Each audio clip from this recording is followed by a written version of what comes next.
Welcome to my YouTube channel. Kung bago ka lang sa channel na to at true-blooded Aldab Nation ka, tama po ang channel na pinuntahan mo. Kaya considering na po kitang bagong subscriber. At huwag mong kalimutan pindutin yung bell para lagi po kang updated sa bagong video na ilalabas ko. Salamat po sa iyong pag-click sa channel na to. Welcome back mga Aldab. Breaking news na naman po tayo ngayon. Ito yung kumakalat ngayon sa social media, sa Instagram, sa Twitter, sa Facebook, sa TikTok. Marami kasi nagsasabi nag-resign na nga po raw si Mengay dahil hindi na nga po raw niya kinaya yung mga pambabatikos po sa kanya sa Eat Bulaga. Hindi naman lingid sa inyong kaalaman na todo ang pagbabanat nga po kay Mengay. Kayo na po nakapagpapatunay niyan, kayo na po makapagsasabi niyan dahil sunod-sunod nga po yung mga pambabasag, pambabato kay Maine Paul Quezon. Hindi po ba na sinasabing ang kapal daw ng mukha ni Mengay.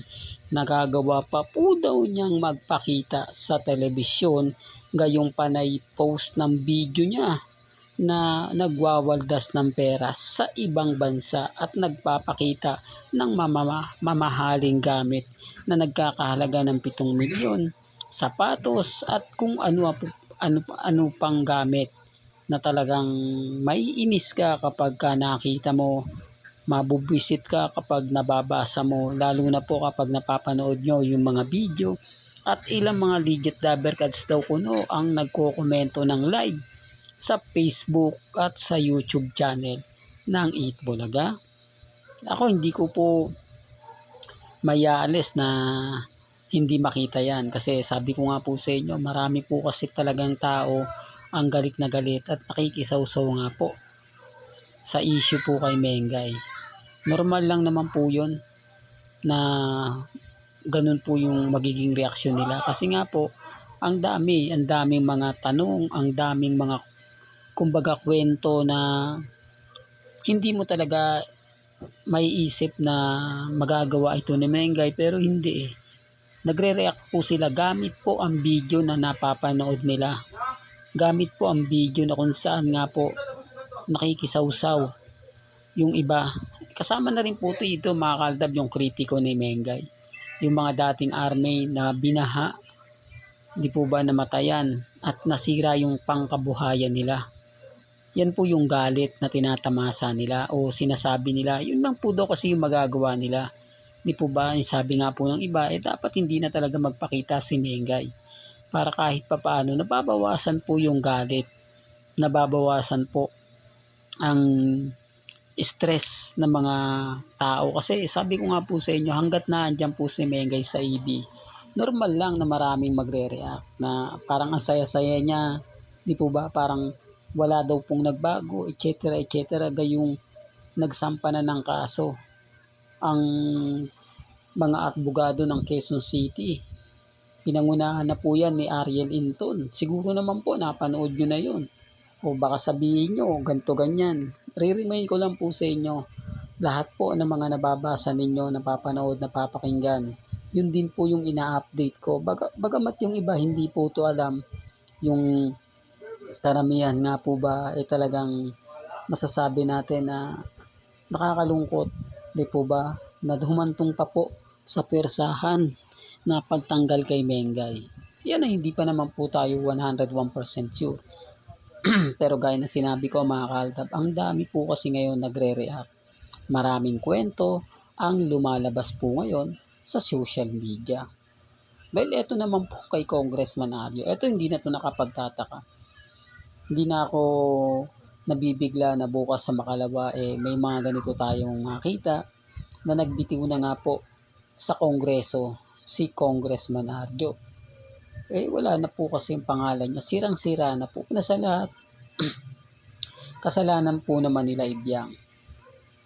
Kasalanan po naman ng mga reporter din na nag-interview, nagpakita. Di po ba? Yung mansyon pa lang po Di po ba? Yung sa malaking mansyon na lang Sino nga po ba matutuwa? kapag napanood mo yun, maiinis ka lang eh. Ang ibig kong sabihin mga kaaldab, maiinis ka lang eh. Di po ba? Kapag nakita mo yung bahay na pinapagawa tapos sasabihin nila wala daw silang pera daw po nila yung ginagastos doon. Di po ba? Kumbaga iinit lang yung ulo mo eh. Pero ngayon, wala na.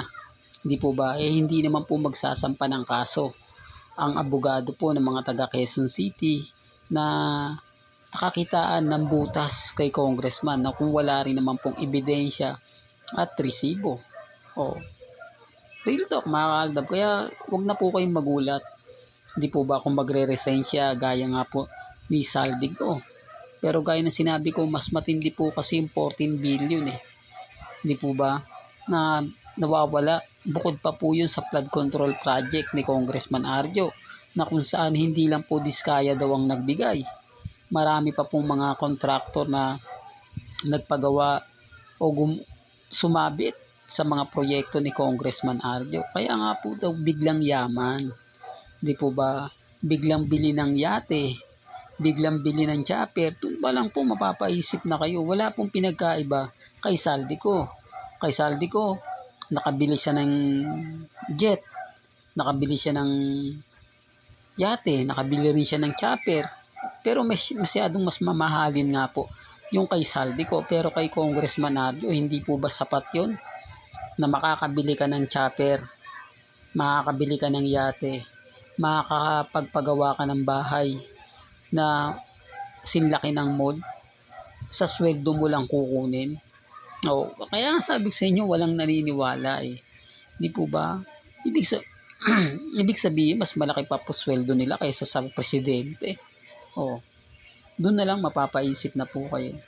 Doon pa lang masasabi nyo na, nga, parang may mali, Mr. Destiny, no? Kasi, kung titignan mo, parang kakaiba nga eh. Parang, mapapaisip ka na may mali. Mapapaisip ka na, kasi, may kulang eh. May kulang dahil ganito, may kulang dahil ganun. Wala na po kaya sabi ko sa inyo, siguro pag nag-resign po si Congressman Arjo rito, magagawa niya pero malabo naman daw pong mag-resign. Hati-hati naman po kasing opinion ng mga netizen. Di po ba? Yung iba sinasabing wala namang katotohanan pero mas lamang po yung mga nagsasabi ng totoo. Hindi natin maialis na may mga magpoprotekta, may magtatanggol, pero kakaiba nga po yun ang sitwasyon ngayon. Gaya po kay Mengay, balikan natin yung mga video ni Mengay sa ibang bansa. Maraming reaksyon at komento po ang nakuha natin doon. Lahat po doon naniniwala po na kaban ng bayan ang ginamit ni Mengay. Hindi naman po pwedeng ako nag-react ako doon na hindi totoo, nabash po ako. Hindi, real talk yan mga kaaldab. Na sinasabing, baka binayaran ka lang para protektahan mo si Maine. Kaibigan mo lang siguro ang pamilya Mendoza. Hindi pong ganun. Yung parang sa tingin nila, naging sunod-sunuran ako. Tapos kay Congressman Arjo naman, wala na pong maniniwala. Wala na pong taong magsasabi na yung yaman niya galing sa pagiging artista niya. Yung yaman niya galing sa, kumbaga, yung tipong ganito, yung tipong ganon. Hindi po ba? Wala na pong maniniwala. Real talk to, sinasabi ko lang po yung totoo. Binibigyan ko lang po kayo ng idea sa mga nagaganap at nangyayari ngayon sa social media. Sa Instagram, sa TikTok, sa Facebook at sa Twitter. At syempre sa YouTube na rin po. Kaya depende na lang po sa inyo kung sino yung paniniwalaan po ninyo.